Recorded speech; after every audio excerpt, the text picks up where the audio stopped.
Alrighty, I'm going to kick it off. Welcome everybody to SaaStr SCALE. I'm Lindsay Leggett and I'm part of the SaaStr team. And it is an honor to be part of today's session with Kate. I'm just going to go over a few housekeeping items and then I'm going to pass it over to Kate and we're going to have a great conversation for the next 30 minutes. Kate, if you don't mind just passing to the next slide for a few housekeeping reminders. You betcha. There we go. Excellent. So as you all know, hopefully this is an interactive session. It is a roundtable. We are trying to create an opportunity for everybody to discuss and interact with one another. So we really do encourage you to take advantage of this unique format. You will see that most of your cameras are on and we love that, as well as your audio. You're able to unmute yourself and join the conversation. So we really do encourage you to do so. Kate has a great presentation that she'll be sharing with us, but the goal is also to make this interactive for all of you. So feel free to just join by unmuting yourself, raising your hand in the reactions, dropping a comment in the chat. There's a lot of different ways to interact with this group and we're really excited about that.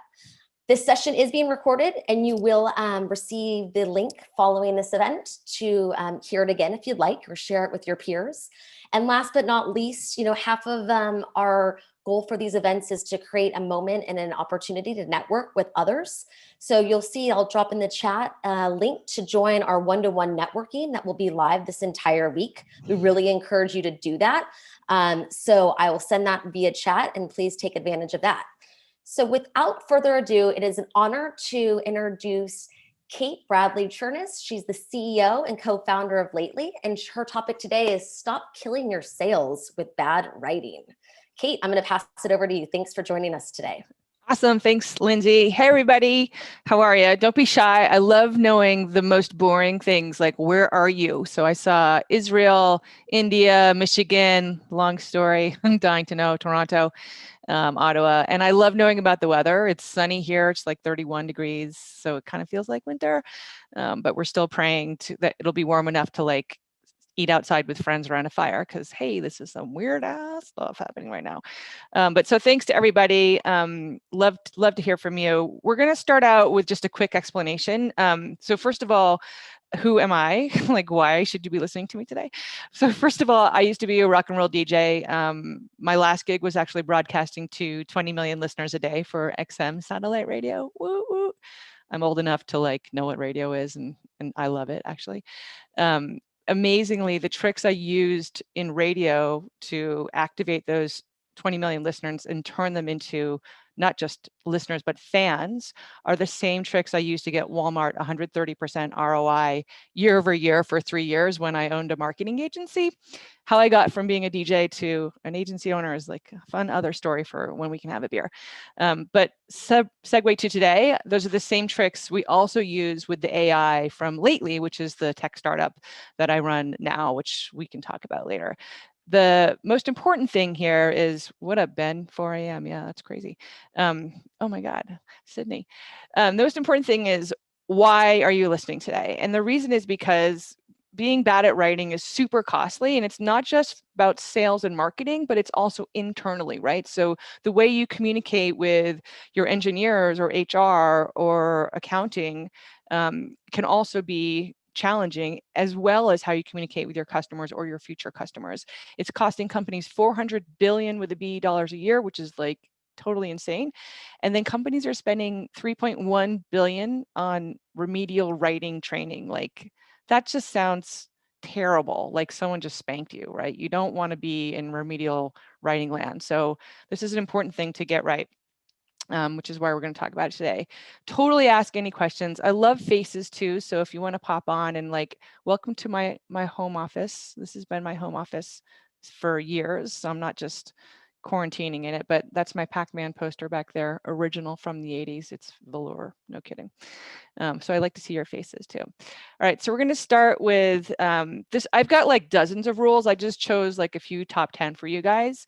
This one's my favorite. Raise your hand or in the chat or wherever if you are a startup owner or a founder. These rules in this slide apply to also your pitches, right? So confidence is really everything. It's so often Yeah, awesome, Angie. So often not what you're saying, but how you're saying it, right? There's words that you need to 86 from your vocabulary. I was just totally giving Ben, one of my sales team's members, some elbowing this morning for this exact same thing. So the words need, think, I just wanted to say hi, right? Or probably, maybe, possibly. Those are weak words. They undercut you, women especially, right? You have to be strong and powerful because it's boys club central, right? So you don't want to set yourself up for the doubt that is already prevalent, right? I mean, it's just part of the deal. So you want to be strong in those words. And this includes certainly in sales. Not lately can help you increase your engagement by 12,000%. Lately helps you increase your engagement, right? Help is even a weak word to some end, believe it or not, but you guys get the idea there, right? Okay, cool. Yeah, own the caps, exactly. Right. I love, by the way, we're going to talk about this in a little bit here, but I like to write how I talk. Remember, I was a rock and roll DJ for a long time. So I'm really interested in hearing, what I say and how you hear it as well. All right, so we're going to jump onto this one. Hopefully a lot of people are going to be blushing right now. What's up, child of cute person? So cute. So check out is like the worst. Stop saying it, okay? Check out my blog. Check out my panel at SaaStr. It doesn't mean anything. No one ever, ever, ever in the history of writing checked out your thing. It just doesn't happen, right? Because there's no value there. There's nothing for somebody to understand of what's coming behind, right? The word checkout alone undercuts trust. Remember, we talked about confidence earlier. We're going to be talking about confidence and trust a lot here today. Checkout, because it doesn't give me an idea of what's coming behind, it makes me think you're fake or spammy, right? And there are so many more beautiful, lovely verbs to use in the English language, in any language, right? So I want you guys to think about those, learn more, get ready to have your mind blown, jump up and down like a hot banana pepper, whatever it is. Like you want to activate those verbs and think about like how you can use them. I love a thesaurus, folks, but I'm going to show you my favorite book in the world right now. It's called, I read books, like actual books that you can hold and write in. This one's called L is for Lollygag, Quirky Words for a Clever Tongue. And the reason I love it so much is it inspires me to think differently and think about words other than checkout. So this is like lily livered, linsey woolsey, crinoline, houndstooth, right? It's just a list of like really funky words, which can help jog ideas and help you stand out in other ways. Yeah, cool. I love it, Lauren. Good job. All right, so we're going to go to the next one. Again, jump in if you guys have any questions. Thanks, Chris. Nice to see you too. Read what you write out loud. So I touched on this before.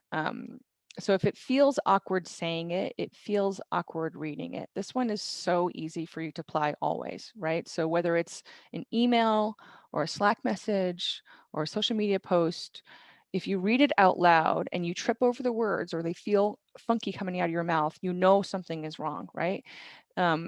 Again, we talked about radio. So I'll share you guys a little secret that I learned. The neuroscience of music says that when you listen to a song, your brain has to index every other song you've ever heard in order to place that new song inside your memory banks, right? Which means when you listen to music, nostalgia kicks in automatically. It's why it's so powerful, why we feel so much emotion when we hear music, right? And so nostalgia is about something familiar and then tucking that new in the familiar so they can both connect, right? A trust there, right? So your voice is a note, it's a frequency. All voices have a frequency similarly, right? And when you read copy on the internet, you actually read it out loud in your mind. You hear that voice again. So the same ideas are happening.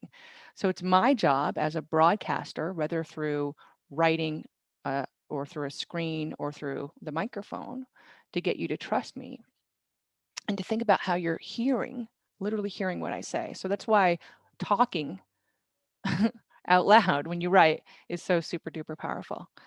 All right, cool. Awesome. So is it Sporty? Is that how I say your name? We are fans of writing out loud. That's great. And thanks, Laura, for throwing the book up there. Yeah, that's didn't mean to cut you there, but that's the way Good, you good. read it. Oh, you're the best. I love you. Who are you? You're working for me? Awesome. Cool. So passive language is an easy one to think about. You probably heard this in school. If you didn't, shame on your English teacher, but you want to avoid passive language. Again, it's for a lot of reasons. Number one, it feels awkward. The boots that are green, the dog that you walked, right? Kately's writing rules. My team calls me Kately from lately. So you can see the difference here. Of is a key signifier visually. Like usually the word of signifies that you've got some passive writing going on there. You can pull out the characters, you make it more human. I'm going to talk a lot about the humanity of communication today. I think you guys already are feeling this, but humans, you trust them, you like them, familiar things. Familiar things help you receive new things. This is about sales and marketing. You can only sell me something if you trust and like me, right? That's all what this is all tied to. That's an easy one to apply. How's everybody doing? Good? Good, awesome. Okay, cool. So this one I think is really interesting, and it's awesome, Andy, thanks. It's kind of complicated and there's a little psychology to it, right? So, and by the way, all marketing messaging, sales messaging, or any messaging, even to your husband, is sneaky, right? You want something. You do, whatever it is. You want them to take out the trash, you want them to buy your things. And so you have to think about the manipulation, which is what it is. It's psychological manipulation to get people to do what you want them to do. Why is a great tool in that way? Because number one, you expect to hear because after why. And so when you don't resolve it, when you ask a why and you don't give the because, it forces people to think of the because in their mind, right? So it's why you see people ask one question online, you know, why does my hair, you know, get all frizzy every morning? I don't know, whatever it is. So people start to be compelled to answer that. So it can be very tricksy. If you answer it yourself, you can take the air out of the ball, right? You guys know that metaphor from, I played soccer, right? So when you kick the ball down the field, if the ball comes to you, you don't stop the ball, turn around and push it towards the goal. You literally just pick up the ball and keep it moving. You want to keep that energy flowing. So why is very sneaky like that. And then, but I'm going to then contradict myself and tell you about using because at the same time. So when you do use because, guess what it does? It makes you trustworthy because you resolved the why, right? So there's been studies on email pitches, by the way, where someone would present a pitch or a problem, you know, hey, so-and-so, do you know why your company is wasting $400 billion a year on bad writing? Because blah, blah, blah, right? So the emails that had a because to resolve a why got 60 or 70% greater reply, right? Which is so interesting. So there was some sort of recognition that because is very trustworthy. It gives you the resolve, the resonance. And then I'm going to read some of these. So I'm just going to read these out loud. I know this is abnormal to have a slides with so much text, but you guys can get these slides and take them afterwards, which is why I wrote them out. Okay. So you can hear me say, I was wondering how your free trial is going because I'm here to save you time in your evaluation, right? That's the first one. The second one, I was wondering how your free trial is going. I'm here to save you time in your evaluation. So that's without because. You can see that the second one feels less human, feels less conversational, right? So it already makes you feel like it's pre-written by a robot or an automation and not targeted to you. I'm also using because in the beginning of the sentence, right? Whatever rules somebody taught you in school, most of them you can throw away. You get to use poetic license in all your writing. Remember we talked about confidence? It's not so much what you say or what you write, it's how you do it, right? So you can break any rules you want as long as you do it with confidence. Because gives you that pause there. We've got a question, so it's a question mark also. There's a lot of visual cues happening here too. I'm also capitalizing awesome in the top one. We talked about all caps earlier. Try lately because it is awesome. Hear what I'm doing? I'm thinking out loud, right? You guys are hearing the same things as I'm writing it, right? I also didn't contract the word it is there, and that's here, right? Just want to show you, because you can contract stuff a lot to have a personal voice, a persona or natural human, all the conversational things. But once in a while when you don't, it lets the paragraph stand out. Try lately because it is awesome, right? So that you hear how that is, right? There's more staccato to it.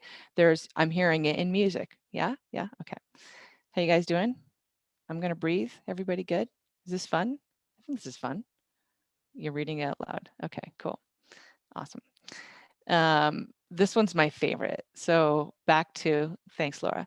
Back to the psychology of the things. So people are easy. We're all so easy. We all just want to be told that we're wonderful and awesome and beautiful and smart and tall and all the things, right?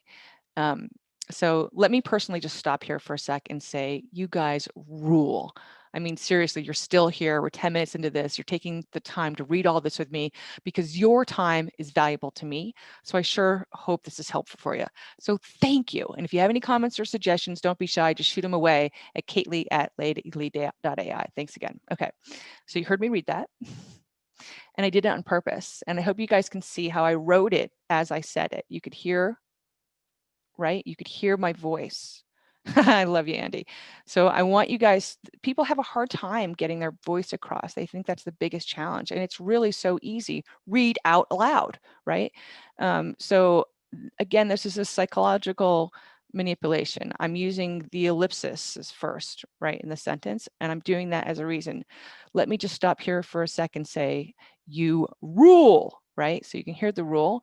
I've also bolded that line at first because I want to draw your eye there. I'm using things like sec. I say sec. I say second instead of second, right? You get the gist here.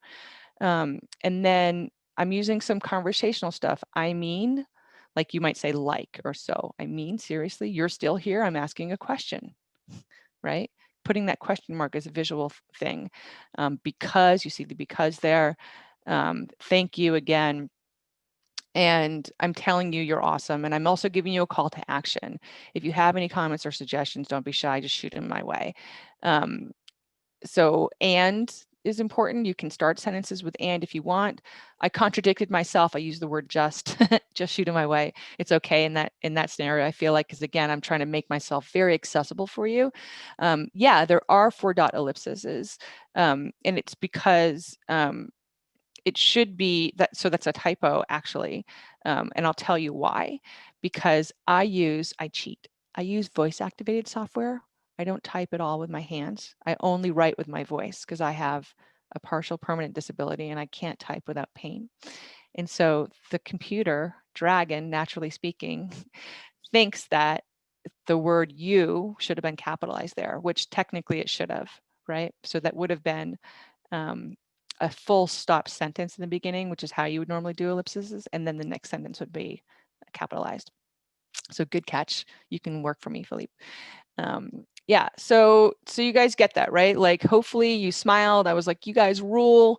This is a sneaky ass sales trick we've used a million times over in emails and DMs, just being like, someone's like, oh, hey, so-and-so, I saw you at SaaStr. I want to do your demo of your product. Oh my God, Laura, you are awesome. Thanks so much for coming today, right? Like it's just so easy and it works. All right, cool. So let's keep going to, this one is the golden rule, which I love so much. And I love this for so many reasons because now global pandemic of craziness where people are literally starving outside your door, like now is the good time to remember that the golden rule applies everywhere in your life all the time, right? I just donated $100 to the food bank actually today here because my mom reminded me that like people were starving and I was like, oh, right, that's bad. But I think to have that compassion around even your own employees and your peers is super important as well. Remembering that the person on the other end of the microphone or the screen, hi, this is why I want to see your faces. This is why I want to know, are you in India, Toronto, Palm Springs, where are you? So I can start to have that sympathy/empathy, that human connection. I can trust you, you can trust me.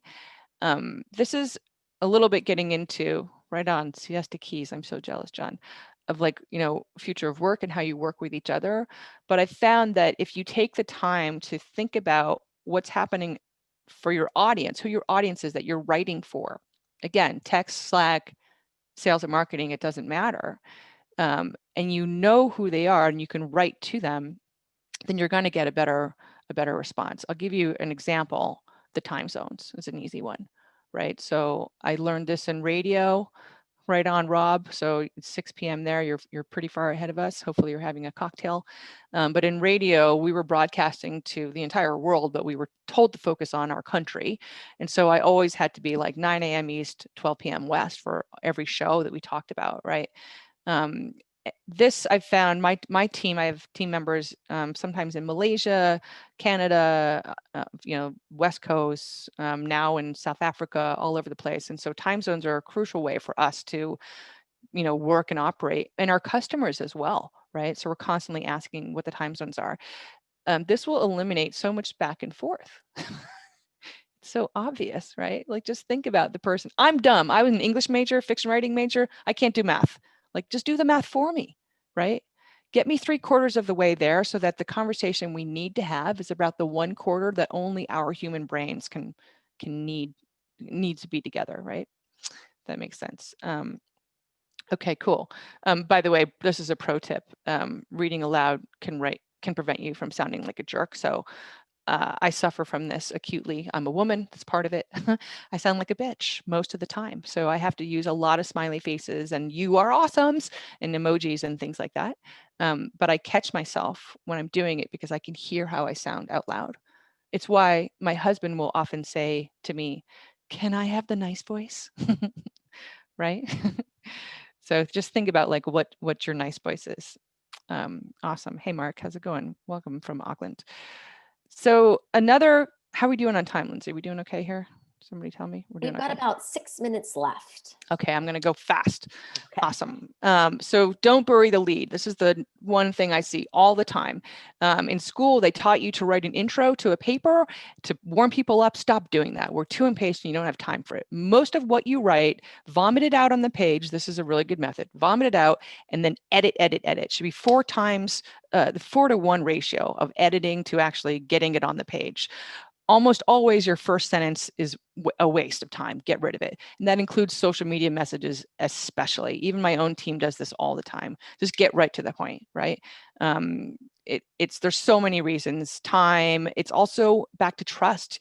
The more you have to justify something without just getting to it, the more I'm like, yeah, you're full of it, right? So I just want you guys to be more merciless. We talked about the eyeballs and in how people, or the ears and how people sound, but this is also like a meal, right? Visual experience with writing. You have to think about how everything looks. People forget, you guys, we have this magical thing right in front of us. It's called a keyboard, right? There are ellipses and stars and parentheses and italics and M dashes and N dashes and numbers and question marks and all these things. Use them. They're there to help you stand out, which is our problem, right? As people, we have to cut through the noise out there. The last thing, we touched on this a little before, is thinking about what your objective is, right? Your objective is to get me to do something for you, always, whether it's to get me to fill out my time card or to get my husband to take out the trash or to get someone to buy my product. By the way, in social media messaging or even general sales and marketing messaging, there's only 2 objectives. They are click or share. Right? Click or share. It's very, very simple. The smaller you are, it's going to be share, because the click, it's just harder. You haven't really earned that trust yet, except for how-to content. There's a little hint for you. But if you guys can pare it down and just think of those 2 objectives and always ask, like, is what I'm writing focused on that objective or not, right? You guys are so awesome. So that's it for me. If we have like a 60 seconds for questions, I'm happy to take them. If not, you guys can always just grab me online. I'm everywhere. Cool. Everybody good? Yes. Happy? Kate, real quick question. Do you like any of these sort of copywriting frameworks? Like there's like StoryBrand and some of these other frameworks people have come up with. Do you like any of those or think about any of those? So give me more of an example. Like what about the frameworks specifically? Well, like StoryBrand tells you how to think about your message and how to write your copy. So on and so forth. There's a whole book series of seminars, blah, blah, blah. And so I don't know, I mean, maybe you haven't used any of those and don't worry about those. I was just curious if you've, encountered any of those or like any of them. I haven't. I mean, here's what we know is this is more art than science. There's no magical one way, just same way there's not to writing a pitch deck, right?